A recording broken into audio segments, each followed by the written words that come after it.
ఇంత చండాలమా, ఇంత దరిద్రమా, ఇంత నీచమా, ఏం బతుకులురా ఇవి అంటే మన అధికారంలో లేం కాబట్టి మన కుల నాయకుడో మన మత ఉద్ధారకుడో పాలించడం లేదు కనుక రాష్ట్రంపై విషం చిమ్మేయాలి, రాష్ట్రం దివాలా తీసేసిందంటూ కట్టు కథలు అల్లేయాలి, రాష్ట్రంలో పెట్టుబడులు పెట్టద్దు అంటూ సోషల్ మీడియా సాక్షిగా తప్పుడు వార్తలు ప్రచారం చేసేయాలి. సిగ్గెందుకు పెట్టలేదో మీ బతుకులకా దేవుడు. ఏం చేస్తున్నారో అర్థమవుతోందా? ఏం చెప్తున్నారో తెలుస్తోందా? ఆంధ్రాలో పెట్టుబడుల కోసం నాయుడు నానా కష్టాలు పడుతుంటే ఆంధ్ర పెట్టుబడులకు అనువైన ప్రదేశం కాదు అంటూ కంపెనీలని ట్విట్టర్ లో ట్యాగ్ చేసి మరి నీచంగా రాయడం నిజంగా మీ కుక్క బుద్ధిని బయటపెట్టింది. అసలు సమాజం ఇంత దిగజారిపోవడం చాలా అంటే చాలా దారుణమని చెప్పక తప్పదు. అటు తెలంగాణలోనూ సేమ్ ఇదే సినిమా. కేసీఆర్ పార్టీ అధికారంలో లేదు కనుక తెలంగాణ భవిష్యత్తుపై విషం చిమ్మేయాలి. ఇవేం బ్రతుకులురా? తల్లి లాంటి రాష్ట్రంపై విషం చిమ్మడం అంటే కన్న తల్లిని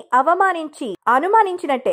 ఒక్కటి గుర్తుపెట్టుకోండి, అధికారం ఎప్పటికీ ఎవరికీ శాశ్వతం కాదు. ఇండియా ఈజ్ ఇందిరా, ఇందిరా ఈజ్ ఇండియాగా కొలవబడిన ఇందిరమ్మ ఓటమి పాలైన దేశం. రాజ్యాంగ రూపశిల్పి అంబేద్కర్ రాజకీయంగా గెలవలేని దేశం. 40 ఏళ్ల సుదీర్ఘ అనుభవం ఉన్న నాయుడిని 15 ఏళ్ల పాటు పక్కన పెట్టిన దేశం ఇది. అంతటి స్టాల్ వార్డ్స్ ని ప్రజలు పలుమార్లు వద్దు అనుకున్నారు. అలాంటిది మీరెంత, మీ నాయకుల బ్రతుకెంత? ప్రాంతీయాభిమాన భావోద్వేగాలపై పునాదులు నిర్మించుకుంటూ కులమత లెక్కలతో రాజకీయ పబ్బం గడుపుకుంటూ బతకడం తప్ప రాక వచ్చిన అవకాశాన్ని ఉపయోగించుకుని ప్రజలకి మంచి చేయలేని మీలాంటి వాళ్ళు ఈ సమాజానికి నిజంగా ప్రమాదమే.